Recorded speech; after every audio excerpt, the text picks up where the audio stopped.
Now, The Hunt Palmer Show. Yes! I feel like I've been waiting for this my entire life. You're listening to The Hunt Palmer Show on 104.5 ESPN Baton Rouge. Jolly good fun. Jolly good. Locking down the middle of the day. America's favorite daytime fun show. Live from the Raising Cane studio. This is Hunt Palmer.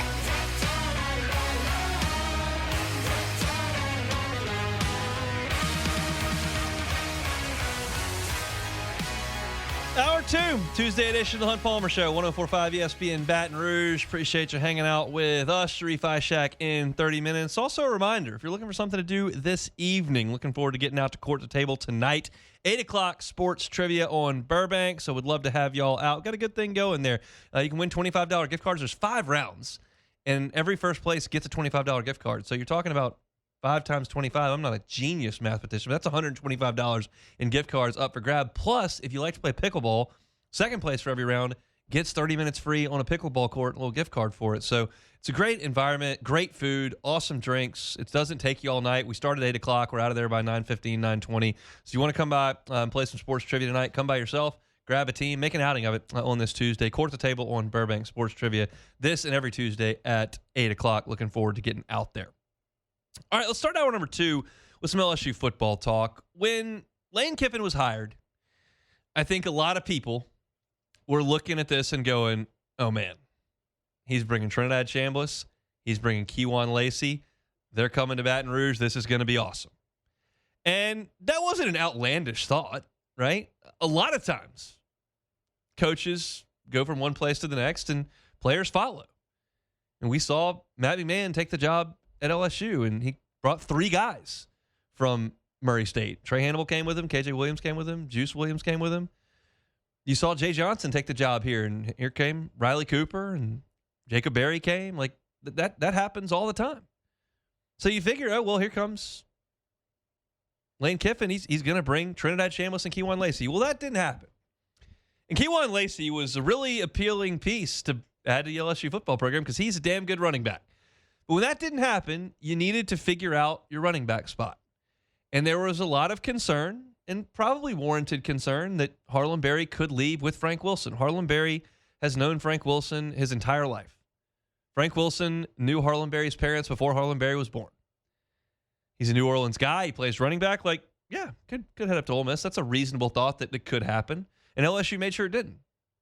However, Juwan Johnson, portal. Caleb Jackson, portal. JT Lindsey, portal. Caden Durham, portal. All you got's Harlem Berry. Well, that's a tough spot to be in. And you know that Lane Kiffin loves to run the football. He laments last year, not this past season, the one prior to that when Ole Miss lost to Kentucky, Florida, and LSU, that they just didn't quite run it well enough to get where they wanted to go. And he thinks that's why they lost to Kentucky, Florida, LSU, and didn't reach the playoff when they had such a really good team with a great defense and good quarterback that went in the first round of the draft. And they changed that this year. They ran the heck out of it. Kejuan Lacey was sensational. But he wants to run the ball. So you got to address this. You got one guy. One. Well, you start to add. And you go to Charlotte and you add Rod Gainey. And you go to Utah and you get Racine Guillory. And those 2 guys are young, have a lot of tread left on the tires, but are on the smaller side and have not been collegiately productive. We talked about those guys when they came through. Like, yeah, Racine Guillory was a Texas commitment. Was one of the best players in the state of Texas in his class. He reclassified. He ended up at Utah. Didn't play a ton his freshman year. Now he moves down to Baton Rouge. Does he have some potential? Absolutely. Has he shown that in the college ranks? No. Same thing for Guillory at Charlotte? No. But you added depth. So now you've got Berry who comes back and those 2 guys as depth. Well, you need somebody that's got a little bit more physicality, somebody that brings a little bit more between the tackles potential, because Guillory and Gainey are smaller, look to be speed guys. Do you have anybody that, well, then you get Caden Durham back. Awesome. Caden Durham has shown he can run between the tackles. He can make some guys miss. I mean, the day he burst onto the scene at LSU was at South Carolina, and it wasn't like LSU's offensive line was blowing South Carolina off the ball that day. He forced 7 or 8 missed tackles. I forget the exact number on Pro Football Focus, but I wrote the story after it and remember that being a key stat. Like, he was breaking tackles, he was running physically, and he comes back for his third season at LSU. He's not the biggest guy in terms of tipping the scales, but when you consider that he's a shorter back and he's a more stocky back, he is a more physical presence. And then you kind of rounded out your running back group today with the addition of Dylan Jones from Wisconsin. And when I say Wisconsin running back, you probably think, oh, is this dude like 230, like getting behind those pads? Well, that's a little bit of a bygone era. We're not talking Barry Alvarez, Brett Bielema anymore. It's not Ron Dane anymore that you're talking about. It's not Monty Ball that you're talking about.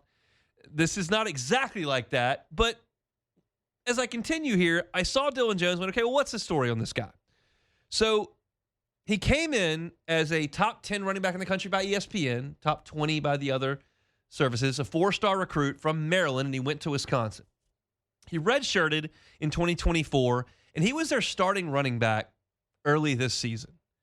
Had a nice game against Michigan, ran for over 60 yards and a touchdown. Same thing against a good Iowa team, over 60 yards. Then he had turf toe and missed the rest of the season, so he only played in 7 games this year.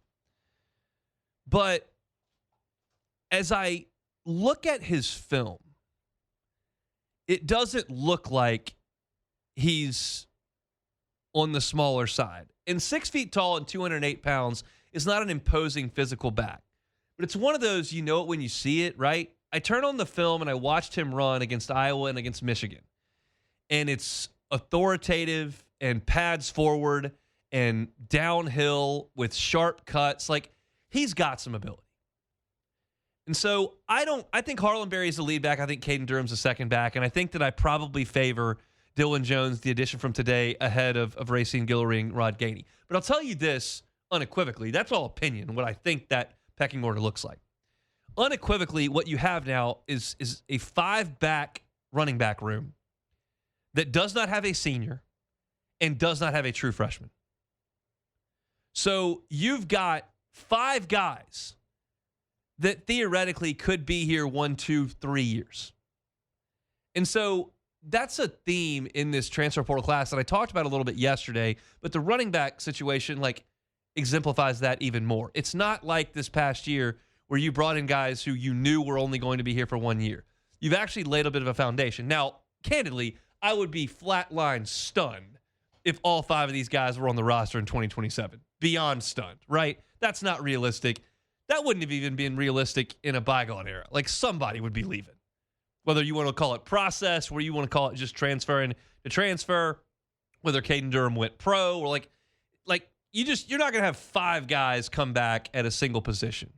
But you've created that opportunity. You've created that flexibility. You've created that depth. And it's not that you are going to, you don't feel like you're going to be in the same situation next January that you were in this January, where everyone left at running back.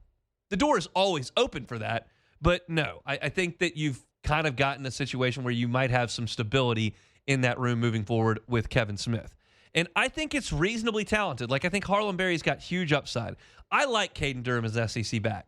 I'm not 100% certain he's been completely healthy. I don't think he's been super healthy since September of his freshman year.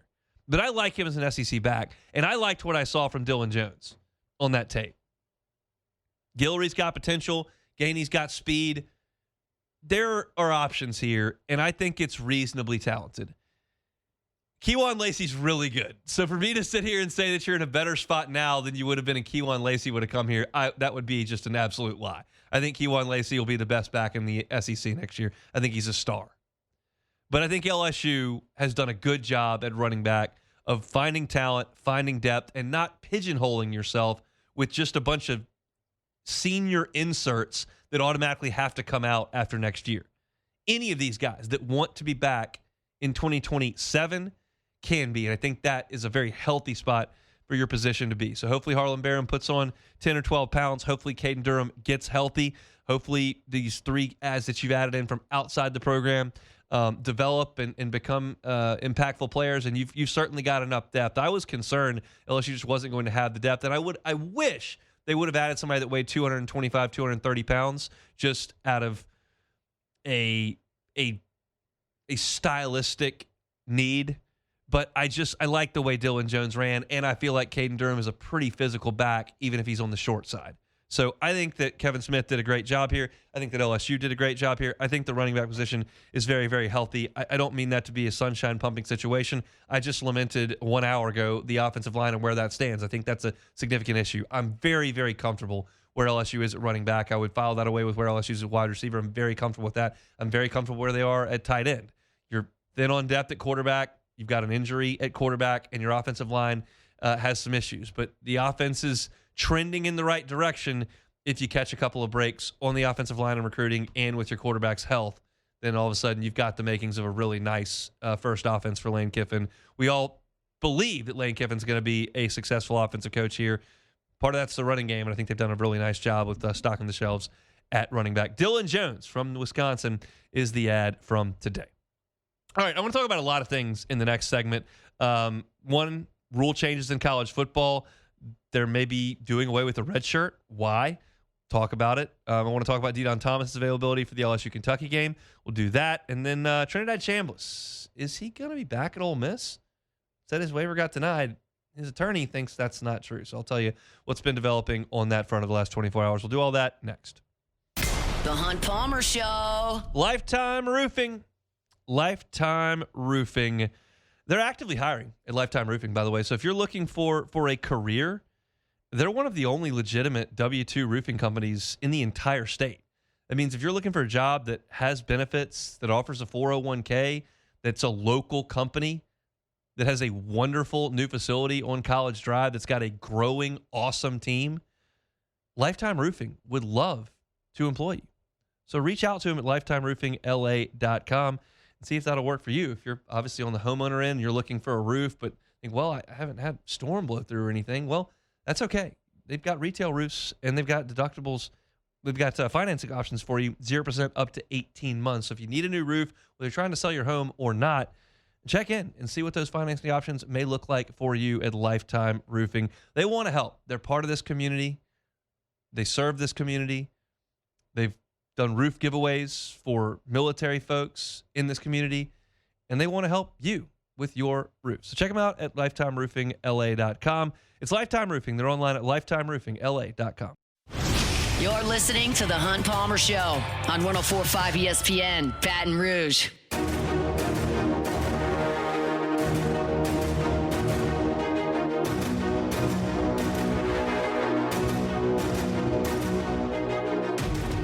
Failure happens to us all, but it's how champions evolve. The only thing that matters from a loss is if you get back up when you fall. You gotta get up. I wanted to spend a little bit of time here on Trinidad Chambliss and his eligibility. Tom Mars, his attorney, is just he's quite a character on social media. I don't think the disdain with which he writes and types against the NCAA is strong. It's palpable when you read. And he's fighting hard for Trinidad Chambliss. This is going to court. This is not an NCAA ruling. He's taking this to Mississippi court. And the thought process that he's got here is that Trinidad Chambliss was not given a medical red shirt for his tonsil issue that caused respiratory problems that didn't allow him to play because Ferris State didn't see the need to seek that path based on the D2 rules. The D2 rules allow you 10 semesters to play 4 seasons, and that's just the way things are set up. It's partial scholarships. It's not like the redshirt rules specifically in Division I. It's just a different world there. And this didn't appear to be an issue when he was still at Ferris State. You can always transfer from Division II up to Division I, and your eligibility carries over. And so, they didn't properly document it the way that an SEC team was because they don't play by the same rules. They do have some legal documents that have been brought forth by Tom Mars that suggest that Chambliss was dealing with medical issues. The NCAA said, hey, he's not dealing with medical issues. We don't have proper documentation. We're not just going to hand out 6 years to everybody. We don't want to do that because these college athletes now have significant incentive to stay in college. If you're really good, it is far more lucrative to be in college than it is to be in the professional ranks and just taking a swing at it. Yeah, if you're the third pick in a draft, you'd rather do that. But if you're Trinidad Chambliss and you might be a third round pick, I'd much rather stay at Ole Miss and make $5 million. So you're incentivized to stay as long as you can. And they're trying to put a stop to that. Just anybody for any reason saying, oh, I'll be back. Like, they're trying not to let that happen. So they're trying to take a hardline stance here. And it feels like Ole Miss is going to get one of two things, very possibly. I don't know if likely is the right word, very possibly. They're either going to get the courts to rule in Trinidad Chambliss' favorite because the courts don't like telling someone they can't earn money. And I guess you can suggest, well, he can earn money. He's just got to go do it with the Steelers instead of the Rebels. But they don't like to rule against guys making money.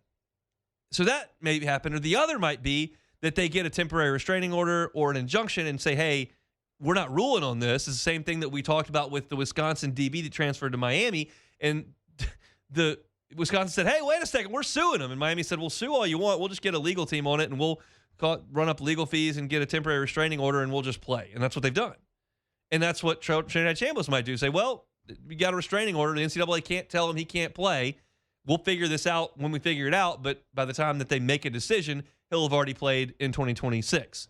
It feels like Ole Miss has some confidence that Trinidad Chambliss is going to be able to play next year. We'll see. It's fascinating. I don't want to get into the weeds of it, but I'll go back on that comment that I just said. I don't know that it is fascinating. I don't like talking about that kind of stuff. I'm not going to read everything that the attorney says or that the player says that the NCAA releases. I don't care that much about that. So while it's not fascinating to me, it's incredibly impactful because in all likelihood, not certainty, but in all likelihood, Trinidad Chambliss is a much better option for Ole Miss in 2026 than Deuce Knight. It's possible Deuce Knight's better. It's very unlikely. So they have every reason to make that happen. And if you're an LSU fan who plays Ole Miss in Oxford next year, early in the season, I might add.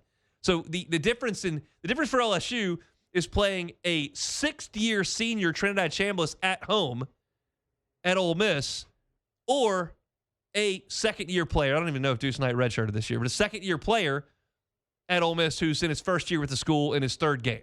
Like, that's the difference. That's a big deal. So if you're an LSU fan and we're just talking about wins and losses, we're not talking about right and wrong. We're not talking about a young person earning $5 million or taking his chance on a practice squad. If you're just talking about LSU winning football games, it would be beneficial to LSU in all likelihood that Trinidad Chambliss does not get this waiver and does not get this lawsuit to go his way or a temporary restraining order on the NCAA or whatever may drag this out into next spring. That's the news from Ole Miss. Now, the other piece to this puzzle, which is a part of, it's not a Trinidad Chambliss thing, but it's a part of what I just alluded to a little bit earlier with the state of collegiate athletics. There's a thought of doing away with the red shirt. Right now, you can play 4 games, and if you play 4 games and stop, you can redshirt. And if you are a first-year player or a second-year player who's not playing a lot and has a redshirt year, it's financially beneficial to you to take that redshirt year because then you add on to the other year that you can earn down the road. And if I'm not setting the world on fire as of October 3rd, and I don't feel like I'm going to be able to go to the market and get big money in the transfer portal this year based on my production this year, and it's October the 3rd, hey, coach, I'm going to sit the rest of the way. I know you're counting on me to be your backup nickel and to play on special teams for you, but I can't because I'm probably not going to make big bucks next year because I'm not playing a ton and I'm not setting the world on fire. But I think if I take this year to sit out and I add it to my clock on the back end, one of those years, I'll hit it big. So I got to sit. And the coaches don't want that. And I understand why they don't want that. You're incentivizing guys who were in the plans to take themselves out of the plans. And so they're saying, don't do that. Make it 9 games instead of 4 games. Or do away with it altogether and just say, here's the deal, folks. You get 5 years to play 5 years. You can play as a freshman, sophomore, a junior, a senior, and a fifth year. You can play 5 years of college football. You can play 5 years of college basketball, like 5 years of college baseball. You cannot play 6. You get hurt twice, tough. 5 years to play 5. So everybody that's on the roster now cannot redshirt, they're playing.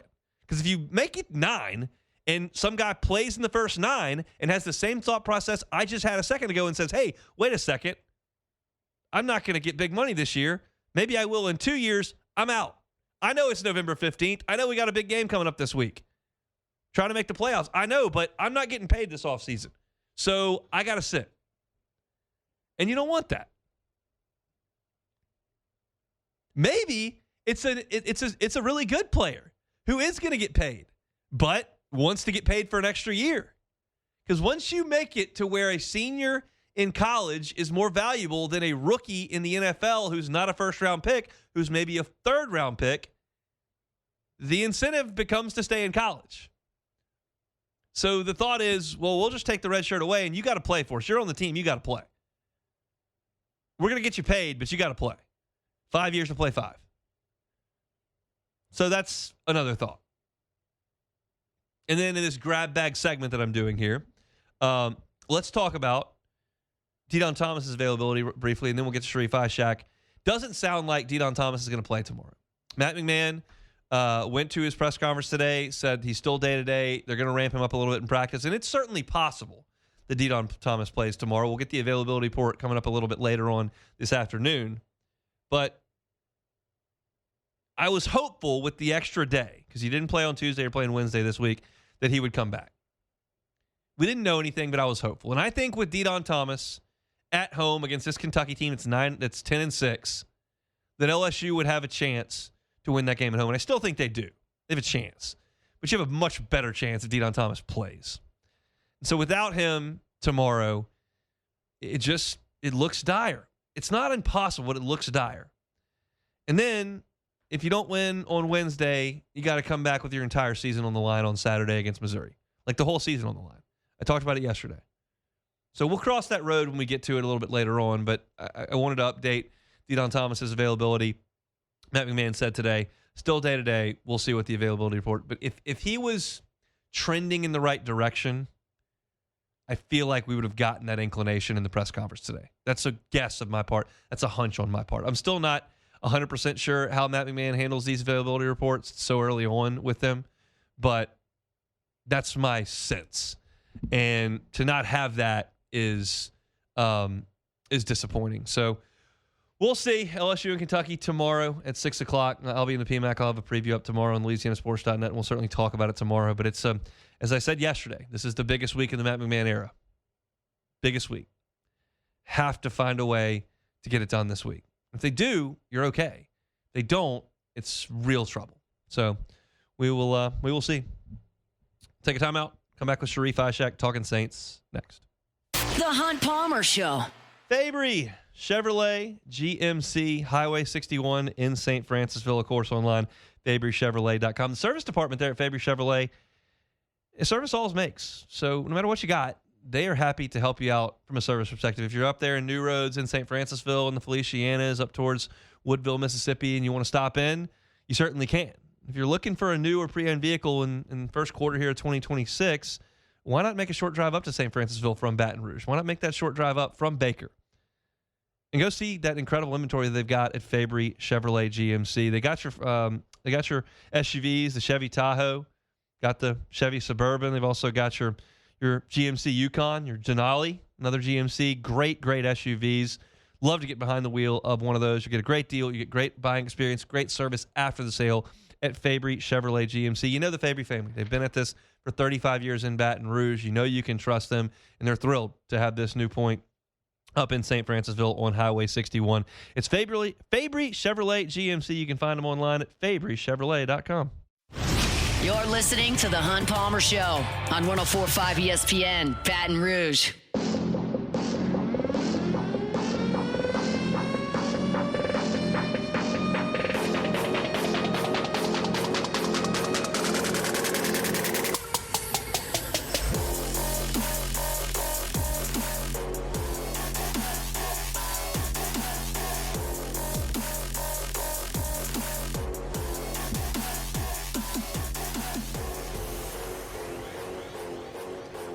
Got 30 minutes left to go here on this Tuesday edition of the Hunt Palmer Show. Appreciate y'all being with us. Appreciate Sharief Ishaq for being with us on Tuesdays. Down there in New Orleans, WDSU, covering the Saints, covering the Pels. He's with us now. Sharief, how we doing? Good. After yesterday's news, I'm really feeling better about our college and our university. What makes you feel better? That Sam Levitt is the starting quarterback of the team, at least this year. I like it a lot. And we have like 1 million receivers. Yeah, there's a lot of receivers. They got about 13 of them. So I think they'll be just fine with pass catchers coming up in 2026. Speaking of pass catchers for the Saints in 2026, let's talk about that. Where are you on the Olave contract extension, and then where folks slot behind him on the current roster, not even focused on the draft at all? All right, we're not talking draft. We're not talking free agency. So I would say that Olave is probably in the ballpark of the 4 for $120 million. It would be my guess. He's going to get paid his money. He had an awesome season. He was set to play all 17 until he had a blood clot in his lung for the final game. But look, he earned it. And it seems like he and Tyler Ishaq worked hand in hand. The chemistry was building and getting better, and those two guys made each other better. And I think that he's bought in. So I think the contract for him should be a nice one, a big one. To retain him is going to be big and beneficial for Kellen Moore, the entire offense of Tyler Ishaq. And behind him, I would say it's Bailey. Devon Bailey would be there, and then a lot of other question marks, man. Truly after that, you start asking yourself, who? Then who? Because this team needs pass catchers. They need playmakers all over the board. So that's where my 1 and 2 start. There's probably quite a few other guys who might be able to fill the holes and the voids, but I just think that the Saints need to start thinking of some pass catchers after those two guys, because it's going to be interesting. It's going to be interesting if those are your only two guys catching passes next year. And that's just how it is, man. They have Pettis, they have Austin, but those guys are just 4th, 5th string receivers. So is Mason Gibson. So not really that deep. Include Juwan Johnson. Juwan Johnson is pretty much a tweener too. Yeah, and so that's kind of the point that I'm getting at, but I want to dig a little bit deeper on that. It's like, do you feel good enough from that tiny little sample size that Devon Bailey is an adequate starting wide receiver option for the Saints? Oh, absolutely. I do. Okay. I truly do. Whenever me and you discussed it early in the year, I was like, what in the world are they doing giving up a 4th and 7th round pick? And that's malpractice. But then you started to see it. And you started to see it by each game he played. I'm like, okay, he can get out there and play a little bit, and he had 25 catches on like close to 40 targets. He got hurt. But I think a lot of that production happened before he got hurt in the previous 2 or 3 games. So I see it. I see him as like that good possession receiver, goes over the middle of the field, contested catch type of guy, can get up there, 3rd down type of guy. So that's a good sign. That's what they need, huh? But I still think they need a true number 1. They need a true lockdown number 1 who can almost pretty much do it all. It needs a little size, needs to be able to have some speed and be able to like make some contested catches in traffic. So that's what they're missing. I think Olave is not a number 1, but he has to play the number 1 because there is no like other choice. I think he's a high value 1B to me in terms of receiver. And no disrespect to him, because what he does at his size and what the talent he has, like to have 100 receptions, the career year this year, is amazing. That's what you expect from a 1st round pick. But I still think they need that true big number 1. Now, Jalen Polk is the other piece of this equation, who was once upon a time a 2nd round pick. He was on IR all year, and you gave up a little bit of back end draft capital for him. But how do you feel about where he potentially slots in? He's also like in the top 3 for them, but also he's still not that big of a guy.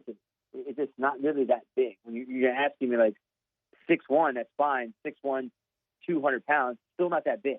I'm still looking for that big guy. He's a speedster for sure, and they wanted him when he was coming out of Washington. I remember the draft process when he was coming out, and they just got him a few picks before the Saints made the pick. But it's just, I think they still need a big body. But if he comes back healthy, you add him with Bailey and Olave, that's nice. It's really nice.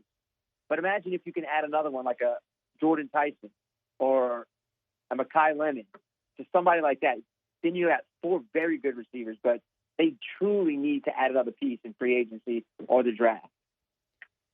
So as we continue to talk receiver here, like in 10 simulations of first-round picks for the Saints, how many of those are you taking a wide receiver in? Oh, look, man, I'm stuck between a rock and a hard place because if Jeremiah Love is there and Tyson is still there, that's a good position to be in. Now, I know people say you never draft a running back that high. I mean, it worked out for the Giants for a while, it's working out for the Falcons, it's working out for the Lions, even though Gibbs is outside the top 10. But you have to take a look, man. You truly have to take a look. Alvin's coming up in his last year. He's 30 years old. He'll be 31 next year. And then there's no one really reliable behind him. It's just a bunch of good backups in Devin and Kendrick Miller can't stay healthy. So you got to think about that position as well. But if I have a chance to have Tyson or Love, that's a good thing. It's a good decision to try to make. It's a tough place to be, but it's a good decision. But to me, I'm going to take probably Jeremiah Love before I take a receiver. And that sounds crazy, but then you have a playmaker who can catch and who can run. Here's the well, let me ask this question first. I have a bad question to ask after this better question. How much impact do you think Kellen Moore has in that draft conversation? How much of it is Loomis, Ireland, and that team? We feel like Sean Payton carried a pretty big baseball bat around that draft room. Where do you feel like the power is right now in the Saints organization? I'm starting to think. I still think that Kellen has some say because they drafted some playmakers for him. After they got Banks, they got everything else around Banks to kind of help Kellen. Ishaq move was a good move. They get him a running back in Devin Hill. They get some playmakers in Sanker and Riley. So I think he had some influence. I think his influence is going to be much bigger this time around. If he goes in, they're going to tell Mickey, hey, look, it's cool if you guys have drafted so many offensive, defensive linemen, but I need to get my guy, Tyler, some help. And I think the best way to get help on offense is through the draft so we don't have to pay premium dollar and free agency for playmakers. We should just sign guards in free agency and we go after playmakers whenever we're talking about the draft. So I think he's going to have a pretty good influence this time around. And then the bad question. Would you get Tyler Shuck's opinion? Oh, that's not a bad question. I would think that's an amazing question. I mean, the dude is 26 years old. He's played a lot of college ball, played design games. I'd ask him, hey, what would make you feel comfortable, a little bit more comfortable in this offense, in this draft process? Because there are a lot of these players he's probably seen in his time in college. And I think it'd be smart to pick his brain. I like the idea of Kellen and Tyler working together with the front office. That's how the dream works, man. Working together, man. Teamwork makes the dream work. And I think that's, a smart idea if they all come together. Because I think Kellen had a good influence on that 25 draft. So I think 26, a little bit more influence. So I definitely would try to get Tyler's influence or a little bit of picking his brain about what should happen. Where's your brain with the Saints for the next couple of weeks here? Well, get through. I guess they got to get playoffs. through The playoffs have to end. The playoffs. So they're probably getting ready for Senior Bowl, which is going to happen in a couple weeks. Yeah. So they're probably going to go there like they usually do. We got to remember they take a lot of players in their draft. They take a lot of players from the Senior Bowl. So it's a heavy influence of their picks come from the Senior Bowl. So I think they're going to have a lot of close eyes on some of those players in the Senior Bowl. And they move ahead with their free agency and take a look at positions of need. And we all know, Hunt, they need some guards on that team. So they're going to go through that process, and then eventually they'll get into the draft process. But I think the most important process for them needs to be free agency. I get you have to take the Senior Bowl because that's the beginning of essentially your draft process. They got to take that seriously. But I think the free agency market needs to be a close eye because they need some guards in a very bad way. And they've never been able to go into the front end of free agency because you're always $120 million over the salary cap. So not that they're in a perfect financial position, but it's different than it usually is. So we'll see how this front office operates. I would imagine tenor's a little bit different this year than it has been in quite some time because the situation, the organization is quite different. Sharief, last question here. Is any positivity that was being cultivated with the Pelicans been extinguished? Oh, yeah. Oh, man. It's so awful, man. It is awful. It's at full health, pretty much. They're close to being full healthy, and it's still bad. It's just a bunch of pieces that don't work together on a team. It just really isn't. I mean, you got, like, some talented players. They don't gel. They don't have chemistry. The guard play is sloppy. No true big man. Derek Queen really isn't a true big man. He's just a power forward who's an athletic power forward. He can shoot. He can drive. He needs to work on his dribbling. But Zion's playing better. Trey's playing better. It just doesn't work all together. So this offseason is going to be interesting. I want to see which pieces get moved this offseason because all indications is they're not moving anybody by the February 5th trade deadline. So that's why they're 9-32. Yep, got 3 weeks to go. We shall see. Sharief, we appreciate some time. We'll talk next week. You got it, bud. See you next Tuesday. Sharief Ishaq, WDSU, down there in New Orleans, covering the black and gold. Look, it's a new year. Want to kickstart 2026 with some wellness goals. How about being SMART? And that's an acronym. Specific, be specific with your goals. Measurable, be able to measure your weight loss goals. Keep them achievable. Don't go nuts. Do something you can figure out. That's your A. R, realistic, and T in your time frame. Make sure it's something you can achieve and set some time frame goals. There's some tips that Ochsner wants to help you out with. How to boost weight loss early in 2026. Hydrate early. Drink water or electrolytes before your coffee. Get some protein in your system before 10 o'clock in the morning. Plan meals. Make sure you're not scrambling to try to get something to eat that can lead to some bad choices. Get your meals planned. Check the labels. Look at sugars and oils that can sneak in really quickly. Get some sunlight in the morning. Get your day rolling a little bit. That helps regulate your energy and your hunger. Prioritize good sleep. That'll keep the metabolism going. It depends on good sleep. And practice a little mindfulness. Set your intentions and reduce your stress eating. Be consistent because progress comes from repetition, not perfection. Those are all some Kickstart wellness goals from our friends over at Ochsner. Come back, close it out. Hunt Palmer Show. The Hunt Palmer Show. Swing Easy Golf Club in Baton Rouge, swingeasygcbr.com. It's a tough time to work on your golf game. It's cold outside a lot of the time. It gets dark very early. Water gets on the ground. It gets damp. It's just not a great time to go find a driving range. But Swing Easy Golf Club can solve those problems for you. Go into Swing Easy, set that driving range setting up, and work on your game. There's some really impressive technology in there on their golf simulators. You can see the path of your golf ball. You can see where your club impacts the ball. You can see if you're out on the toe, if you're catching it on the heel. You can see your carry distances. You can see that ball speed as well. Get it dialed in so when spring rolls around, your golf game is ready. You can do it over at Swing Easy on an individual private bay. No elements. You can crank up the music, have a couple of cold beers, watch some football, watch TV in one of your bays. Swing Easy Golf Club, they're on Segan at Perkins. A great place to, one, go hang out, which I tell you about all the time, but you can work on your game as well. It's Swing Easy Golf Club in Baton Rouge. They're online, swingeasygcbr.com. You're listening to The Hunt Palmer Show on 104.5 ESPN, Baton Rouge.